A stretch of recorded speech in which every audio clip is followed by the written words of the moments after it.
Hey guys, this is Steve Wiedemann doing a quick tutorial of how to use the new Yoast WordPress SEO. And in this tutorial we're basically going to go through some of the configurations and settings so that you can get the most out of this amazing, very robust SEO plugin for WordPress.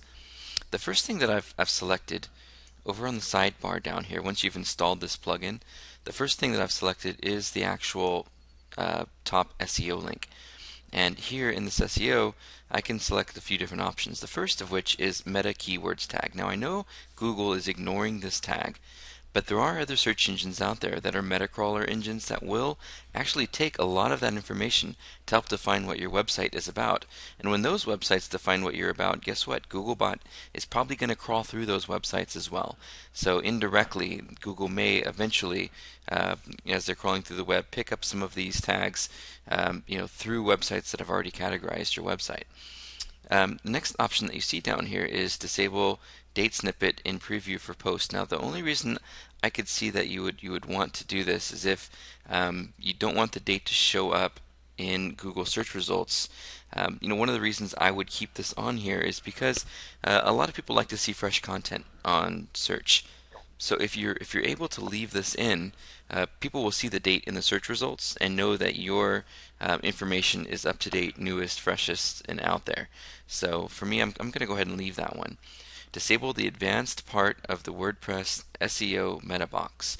No, we're going to leave that in there because there's a lot of features we're going to use on our pages and our posts. So we're going to go ahead and leave that in here. Next it says hide WordPress SEO box on edit pages for the following post types. So what this means is that below the actual post body of when you're writing a post or a page, it can actually hide those fields. Well, if you hide those fields, you can add custom titles and meta descriptions and all sorts of other great data. So we definitely want to leave those in there. So in this next part, you can see that the tool has provided us links to Google Webmaster Tools, Yahoo Site Explorer, and Bing Webmaster Tools. I don't know how long Site Explorer is going to be around now that Yahoo Search is powered by Bing. But for the time being, it might still add a little bit of value. You never know. So I would go into each of these respective Webmaster Tools, Site Explorer, and Bing, get the verification code, go ahead and paste it right in here, click Submit, and you're good to go. The next section down here on this first configuration setting is the XML sitemap. Now what this allows you to do is to automatically create a list of all of the URLs on your website and automatically submit it to Google. And guess what? When you create new content, it's going to automatically update this XML sitemap and submit it to Google, so Google knows about that new content right away. You can also select to not update the sitemap automatically when a post is published. I don't know why you would want to do this unless you've got somebody on your team who's publishing content without spell checking, right? Or doesn't do a good job of quality assurance. Add images to XML sitemap. I yet have seen a reason why you would want to do this. Typically Google will crawl through your website. It will look at your image names, your image alt attributes, your image title attributes, and it'll naturally pick those images up. I don't think you need an XML. The next here is ping Google, Bing, Yahoo, Ask.com. Of course, we definitely want to let the search engines know, so we're going to leave that in here. Exclude post types. I typically don't exclude posts or pages. I think they're equally important. And the next one down here is exclude taxonomies. So here is something that's important. I really don't want duplicate content issues on what shows up in the Google search results. So what I'm going to do is in my XML sitemap, I'm going to basically exclude the URLs that include domain.com/tag/whatever, because I don't want that tag page to show up in the search results. I want my sales page, my ultimate landing page, to show up in the search results. I don't want there to be any confusion. So I'm going to go ahead and select tags, format, and picture tag. And then when I'm ready, I just click on Rebuild XML Sitemap, and it's going to rebuild that sitemap and submit it to the respective search engines. Pretty easy, right? So we go ahead and save this, and then we go back and click on Rebuild XML Sitemap. Next, we're going to go into Titles. If you're following along here in Titles, if you're not seeing your homepage title render correctly. If you go to your home page and you're not seeing the title that you put on the respective page that you have as your home page, then you might need to use this force rewrite titles. And some of the themes that you might try or experiment with if you decide to use a different theme might not have the exact same structure in the code for title. And if they don't, then you probably need to select this force rewrite titles to make sure that the title that you've selected appears the way we want it to. In this next section down, singular pages. For some pages like the home page, you'll want to set a fixed title in some occasions. For others, you can find a template here.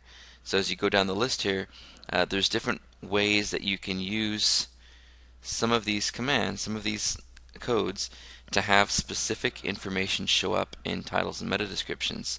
I really haven't used this at all. In fact, because of this new plugin, I'm able to give every category and every post and every page a custom title and meta description.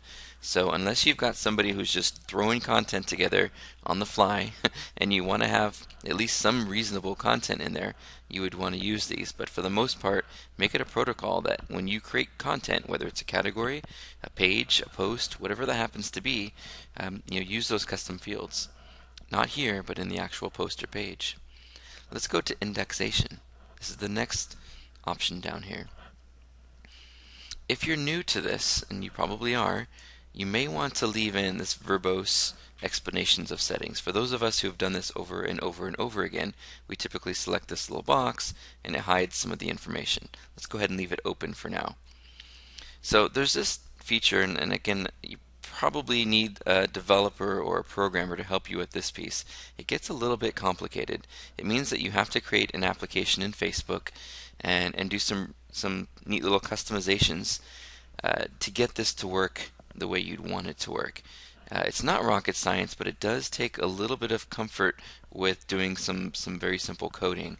So for now, we're going to bypass this one and we're going to continue down the list. So here's some indexation rules. Now, what do we mean by indexation? That means telling Google how we want a page to show up in the search results and which version of that page. Do we want the tag page, the author page, the date page, the we'll call it the pagination page, right? How do we want the pages to show up in the search results? Well, here we can select some different options. So below you'll find checkboxes, as you can see here, for each section of your website that you might want to disallow in the search results, search engines from indexing. Be aware that this is a powerful tool. Blocking category archives, for example, for instance, really blocks all category archives from showing up in the index. So what we're going to block is we're going to block the site's search result pages because we don't need question mark PHP equals some search result to appear instead of the actual page we'd like to appear in the search results. We're also going to remove the login and register pages because why do you need people finding your login and register pages if you're the one running the website? It just doesn't make sense. All administrative back-end pages we don't want indexed. Subpages of the home page, and that means that you've seen this in the search results. And in a previous video, you saw my site showing up with page 2. So when I changed the setting in mine, it hasn't been picked up by Google yet, but this will actually eliminate that page 1, page 2 pagination issue.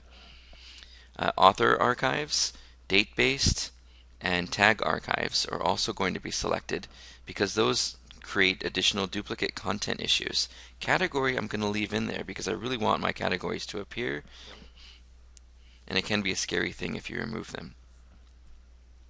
Next we have internal nofollow settings. Nofollow basically tells the search engines to please don't give any page rank or don't pass any page rank, and please don't index, in some cases, some of the URLs on our website. Like, we don't need our login and registration indexed, so we're going to add a little attribute to the link automatically thanks to this plugin that tells Google not to follow that link. Same thing with comment links as well. Comments, and from a usability perspective as well as from a search engine perspective, could provide or change the keyword density of a page. So in some cases we probably just don't want those comment pages or comment sections to be indexed. This next one is replace the meta widget with a no followed one. I usually leave that off by default. It's just a way I'm used to doing it. It works for me. Archive settings. You see that I've selected disable archive and disable date based. This creates duplicate content issues, and they really don't have any value to the searcher, so I'm going to go ahead and leave those out. Next, robots meta settings. Now, if your site has been around for a while, which if you're using our install tool, it probably hasn't been, this is going to be important to you. Because if you don't have this, there's a possibility that Google may dip into dmoz.org if you've got a listing in there, and choose the dmoz.org or Open Directory project as the reference point for your title and meta description, which could be really outdated and really difficult to update.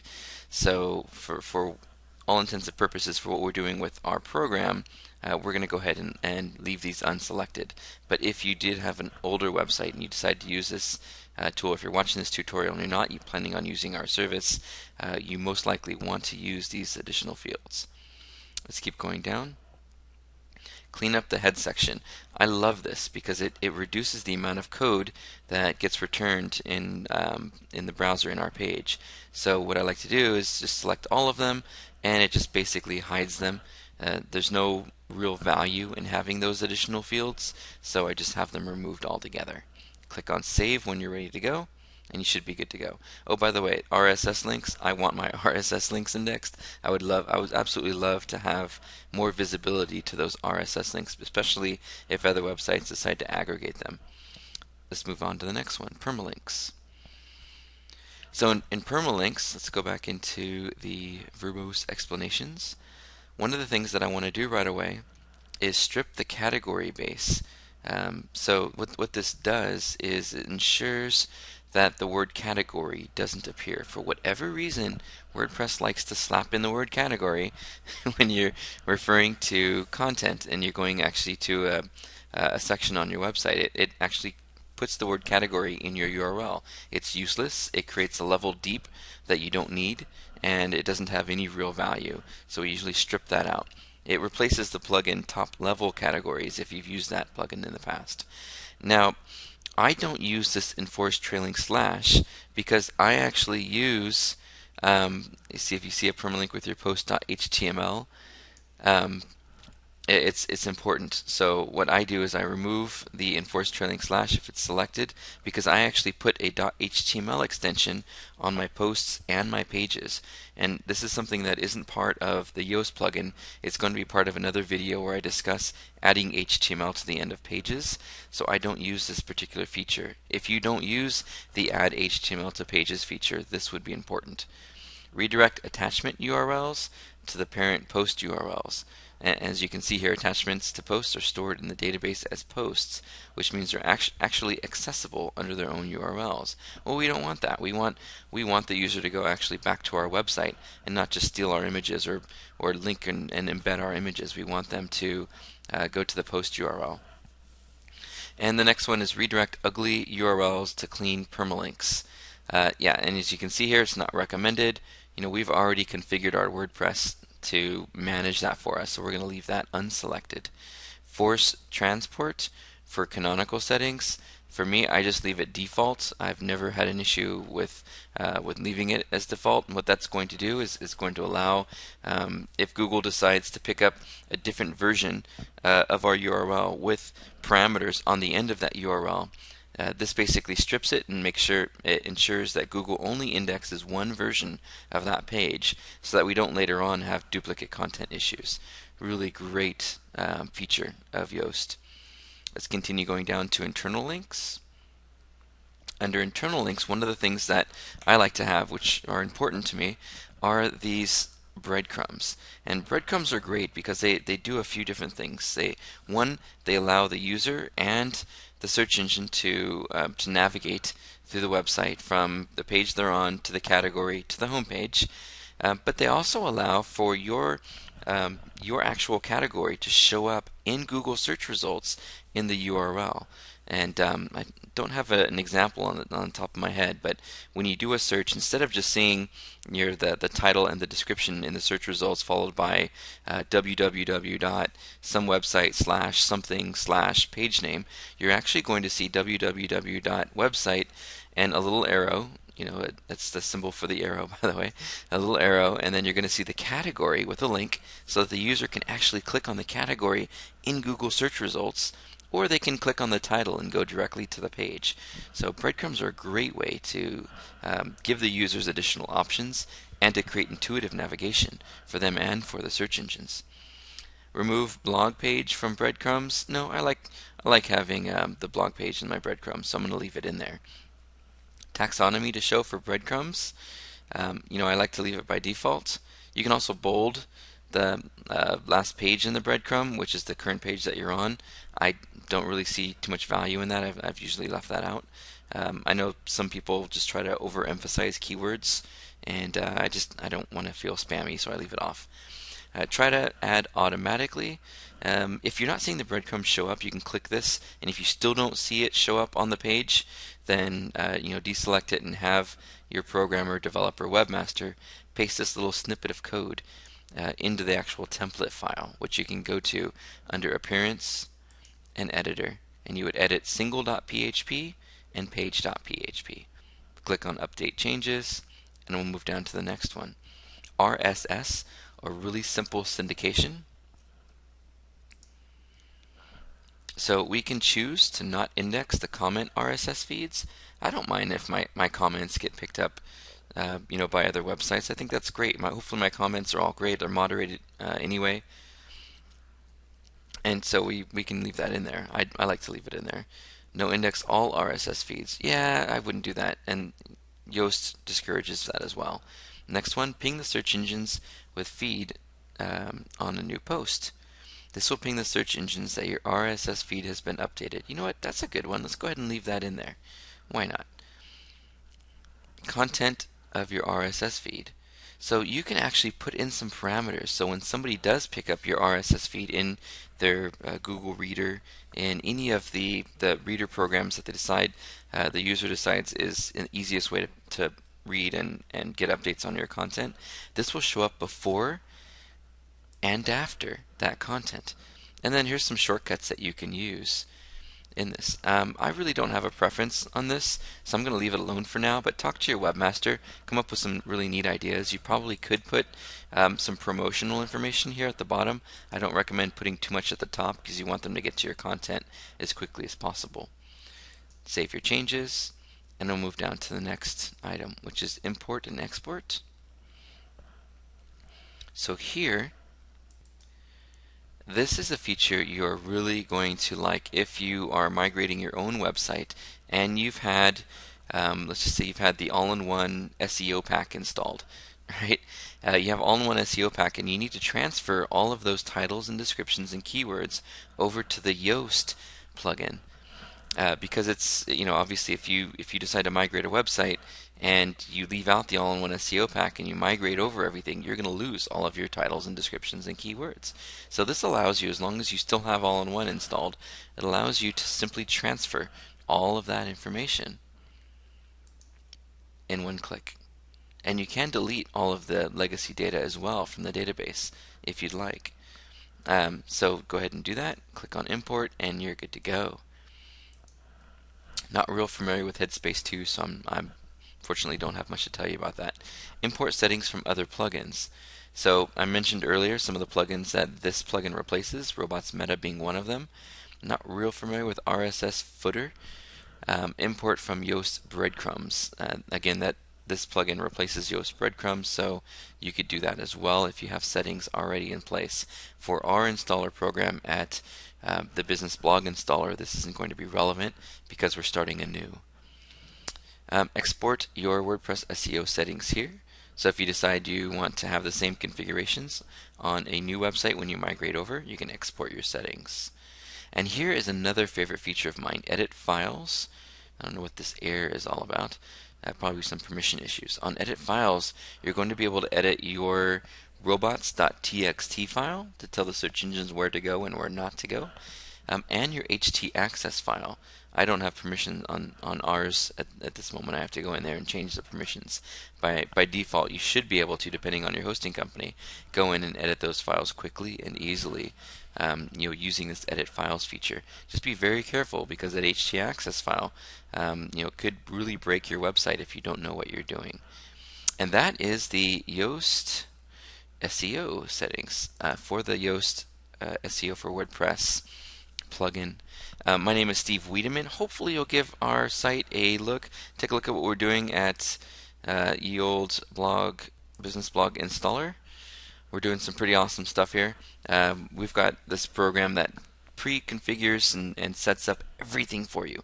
All of this Yoast stuff that I just went through, every single check this box, do this, add this, cut and paste this, add this, right? All of that information and all those configurations are already done in our installer. It does it all for you.